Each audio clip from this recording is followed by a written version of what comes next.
Senhor presidente, senhores senadores, senhoras senadoras, esta casa está prestes a instalar uma CPI para investigar as ações desenvolvidas pelo BNDES ao longo dos últimos anos, e nós pretendemos hoje voltar a esse tema para dizer que definitivamente o governo não tem o menor apreço pela transparência. Nós dedicamos boa parte desse mandato à tarefa de obter informações a respeito dos empréstimos celebrados pelo BNDES com países estrangeiros. Mas o governo insiste em manter longe do conhecimento da população brasileira as condições sob as quais foram realizados diversos empréstimos. Eu volto ao tema porque encaminhei um novo pedido de informações, valendo-me da Lei de Acesso à Informação, e recebemos, aliás, com base no artigo 5º da Constituição e artigos 10 e seguintes da Lei 12.527, de novembro de 2011, a chamada Lei de Acesso à Informação, nós encaminhamos ao ministro de Estado do Desenvolvimento, Indústria, Comércio e Exterior, senador Armando Monteiro, o pedido de acesso à informação, exatamente as informações relacionadas às operações financeiras realizadas pelo BNDES, especialmente destinadas ao financiamento de construção de obras de infraestrutura em outros países, notadamente em Angola, Argentina, Cuba, Gana e Venezuela. O pedido de informações a respeito desse financiamento tinha o interesse de tornar conhecidas as seguintes informações: quais garantias foram apresentadas para cada contratação? Quais os prazos e condições para os pagamentos de cada contratação? Quais as taxas de juros aplicadas? Qual a diferença entre os juros pagos pelo tomador do empréstimo e aquele que é pago pelo Tesouro Nacional aos seus financiadores? Como o governo brasileiro vem utilizando o argumento de preservar o sigilo de empresas privadas envolvidas no processo, deixei claro na solicitação de informações que o pedido dizia respeito a empréstimo de dinheiro público na origem e a realização de obra pública no destino. Versava sobre negociações já concluídas, não envolvia nenhuma informação a respeito de empresas privadas que executaram ou executam esses empreendimentos e se referiam às garantias, condições de pagamento e taxas de juros praticadas. A matéria publicada no jornal Expansão de Angola, em 2012, referindo-se aos financiamentos do governo brasileiro para a construção de obras em Angola realizadas pela Odebrecht, informa que fonte da empresa contatada pelo jornal Expansão esclareceu que os referidos empréstimos se inscrevem na linha 5 e foram abertos para o governo angolano, que é uma regra básica mundial do mercado financeiro. Ainda de acordo com a fonte da empresa, ouvida pelo mencionado jornal, as linhas de crédito são abertas de Estado para Estado e não de um Estado diretamente para uma empresa. Nesse caso, quem define os projetos a serem implementados é o governo de Angola. Os acordos prevêem que os projetos para esta linha de crédito sejam realizados por empresas brasileiras. Na verdade, quem recebe não é a Odebrecht, a Camargo Correia ou a Queiroz Galvão. Quem recebe é sempre o país. Resta claro, portanto, senhor presidente, conforme explicado pela própria empresa executora das obras financiadas, que as informações solicitadas não afrontam nenhum sigilo de empresa privada. Todavia, mesmo focalizando o pedido nas informações afetas a países, nós não obtivemos sucesso. Em que pese o fato de o BNDES ser uma empresa pública, sujeita à supervisão do Ministro de Estado de Desenvolvimento, Indústria e Comércio, a resposta encaminhada pelo Ministério foi pífia e não contemplou o que foi solicitado no pedido de informações. Ofereceu somente informações sobre os prazos e condições para o pagamento dos financiamentos feitos ao governo de Cuba para a construção do porto de Mariel e empréstimo feito ao governo de Gana para a construção do corredor rodoviário oriental, Estrada Nacional N2. Nas 5 operações que envolvem o porto Mariel, o prazo de financiamento é de 25 anos, com pagamento de 42 parcelas semestrais consecutivas, iguais em amortizações do principal e 50 parcelas semestrais consecutivas de juros. Todos os contratos contemplam um prazo de carência de 4 anos. Já com relação ao empréstimo feito ao governo de Gana, a informação é de que o prazo do financiamento é de 19 anos e meio, com carência de 4 anos. Embora as informações recebidas do Ministério contemplem quase nada no que foi solicitado, o pouco que foi informado já indica que o governo deve ter muitos motivos para não jogar luz sobre esses negócios.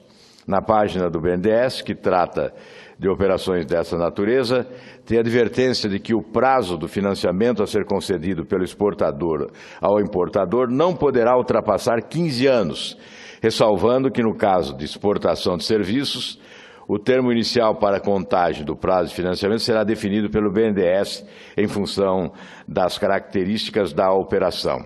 Nos 2 casos, Cuba e Gana, o prazo de 15 anos, que é regra do BNDES, não foi registrado.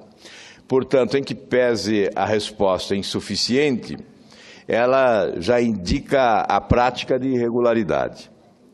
Não há, na resposta ao pedido de informações, valores, taxas de juros, enfim, a informação única que chega é a de que o empréstimo será pago, no caso de Cuba, em 25 anos e no caso de Angola, 19,5, superando, portanto, o limite estabelecido na norma do BNDES, que seria de 15 anos. Primeira irregularidade.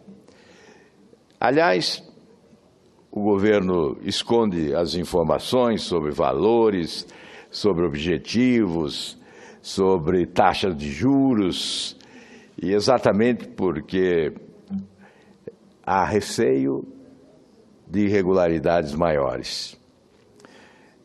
Nós estamos já desde 2005, aproximadamente, combatendo esse desvio de finalidade que é praticado pelo BNDES. De 2008 a 2014, o Tesouro Nacional transferiu 426 bilhões para o BNDES e agora, recentemente, mais 50 bilhões. Esse aporte de recursos do Tesouro foi apresentado como instrumento de política econômica. O governo agora realiza um ajuste fiscal, sacrificando a sociedade, impondo rigor fiscal no que diz respeito ao contribuinte e ao trabalhador brasileiro, subtraindo direitos que foram adquiridos, exigindo sacrifícios imensos da população, e não faz a sua parte com reforma administrativa, mas busca uma economia que não chega a 20 bilhões, enquanto já repassou ao BNDES 470 bilhões. E só numa medida provisória recentemente aprovada pelo Senado Federal, repassou mais 50 bilhões do Tesouro Nacional ao BNDES, recursos oriundos, sobretudo, do trabalhador brasileiro, que há recursos do FGTS, ainda recentemente se anunciou que o governo pretendia lançar mão de 10 bilhões do FGTS para o caixa do BNDES, como lança mão de recursos do FAT, e o trabalhador brasileiro que tem esses recursos como a sua segurança, a sua garantia financeira maior, acaba sendo remunerado de forma insuficiente, com taxas de juros privilegiadas que beneficiam grandes grupos econômicos e outros países, em detrimento do interesse do assalariado, sobretudo do assalariado brasileiro. É ele quem perde ao ver o governo utilizando-se do seu dinheiro para oferecer taxas de juros privilegiadas a determinados grupos econômicos mais próximos do poder no país e, sobretudo, a nações do mundo mais próximas ideologicamente do governo atual. O Tesouro Nacional capta recursos no mercado pagando juros com base na taxa Selic de 13,25% e recebe do que aporta no BNDES juros com base na taxa de juros de longo prazo, TJLP, 5,5%. Em cálculo de setembro último, requerido pelo Tribunal de Contas, estimou que esses financiamentos subvencionados pela União custarão ao contribuinte brasileiro, no período de 2012 a 2015, 79,75 bilhões, ou seja, quase 20 bilhões anuais. É o que custará ao contribuinte brasileiro. É a economia que o governo quer fazer com ajuste fiscal que sacrifica ainda mais os setores produtivos, empresariais e de trabalhadores. Para justificar os aportes, o governo argumenta que, além de auxiliar na recuperação da economia, os empréstimos têm como objetivo garantir ao BNDES recursos para financiar diversos projetos de médio e longo prazo, com foco em infraestrutura, importantes para manter as taxas de crescimento econômico esperadas para os próximos anos. O dinheiro se foi, o crescimento não veio, e o contribuinte continuará pagando a conta nos próximos anos. Em evento realizado pelo Bank of America em 4 de março de 2015, o ministro Joaquim Levy fez questão de enfatizar que aportes adicionais do Tesouro para o BNDES aumentaram significativamente, mas não são mais instrumentos de política econômica. Finalmente, embora o ministro da Fazenda enfatize a mudança, sua posição não modifica os compromissos já assumidos pelo BNDES.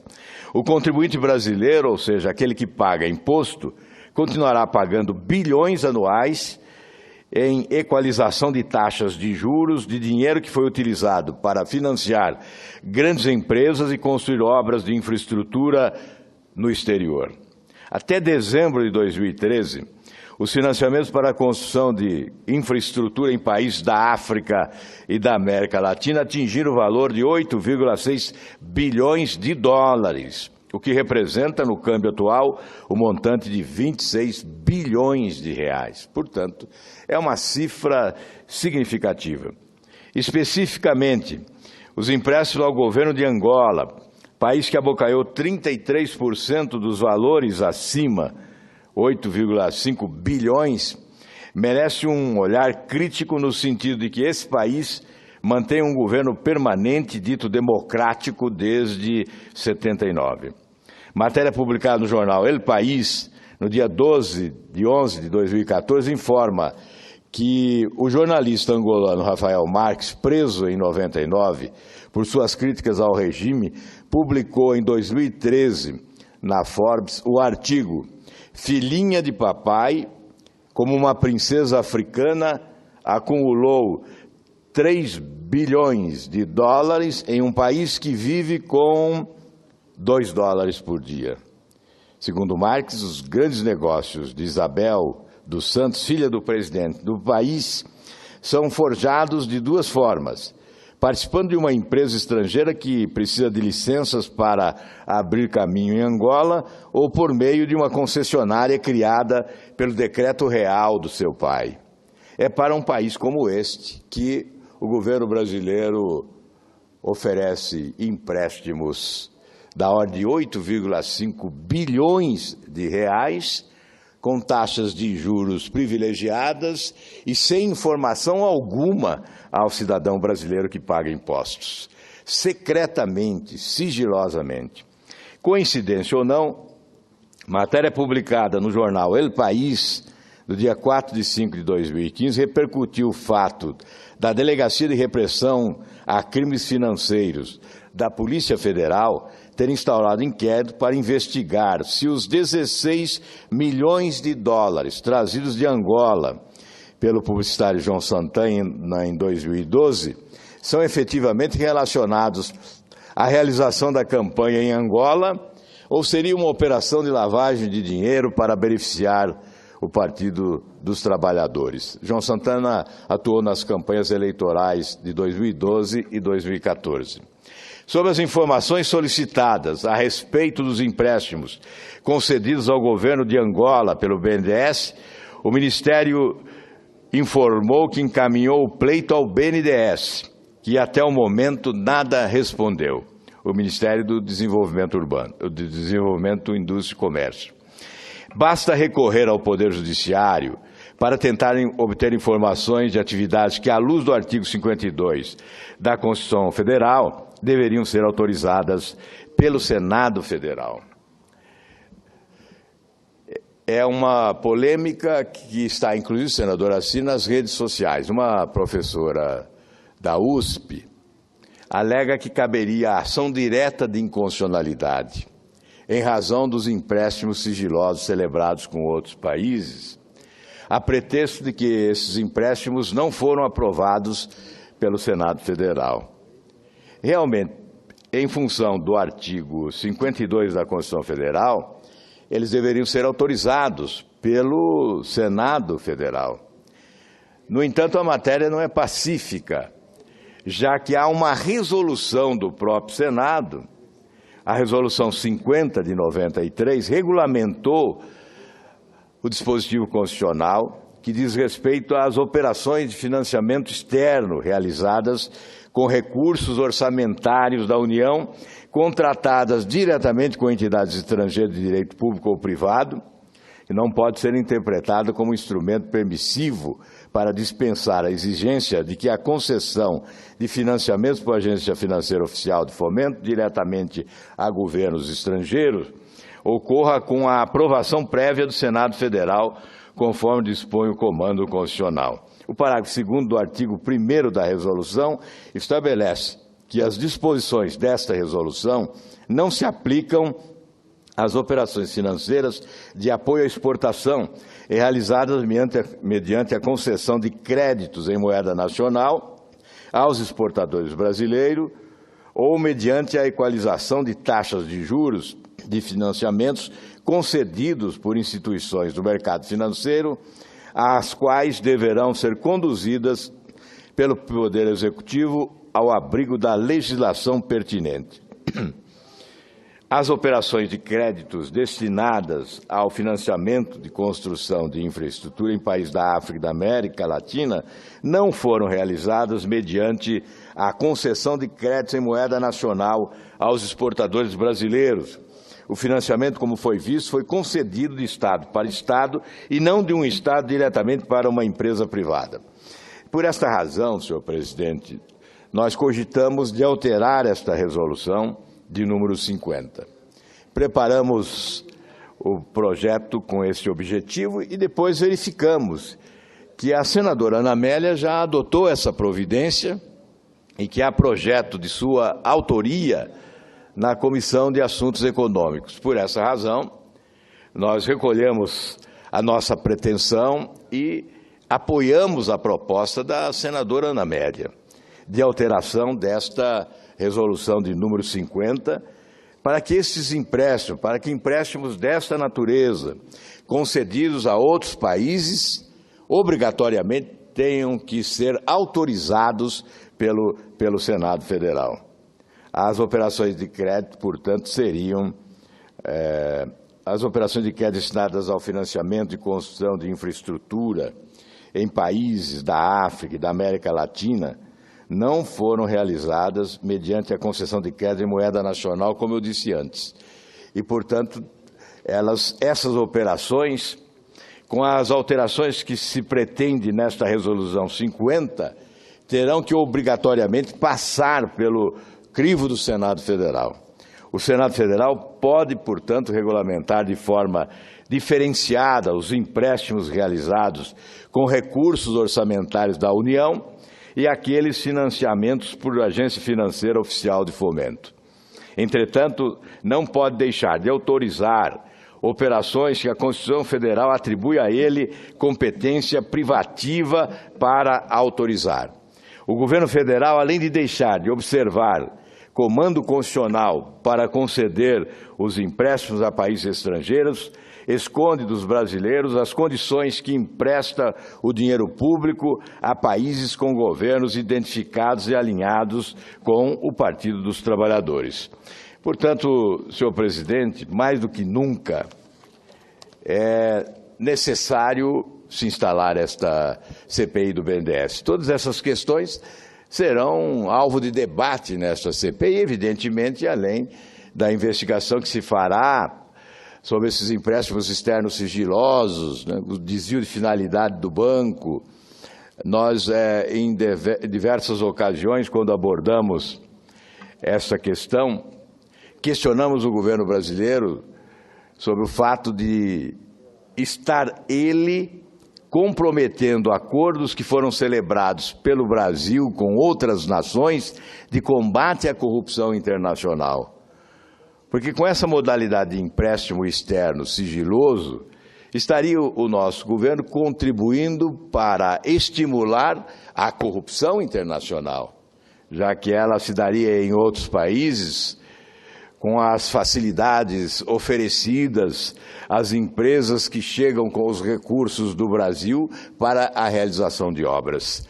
Certamente as licitações de obras públicas naqueles países não obedecem o rigor da ética, já que há o estímulo a empresas que conseguem os recursos com taxas privilegiadas e sigilosas para a execução daquelas obras. Portanto, senhor presidente, o apelo já se fez aqui do plenário do Senado Federal para que essa CPI se instale o mais brevemente possível e é fundamental que isto ocorra.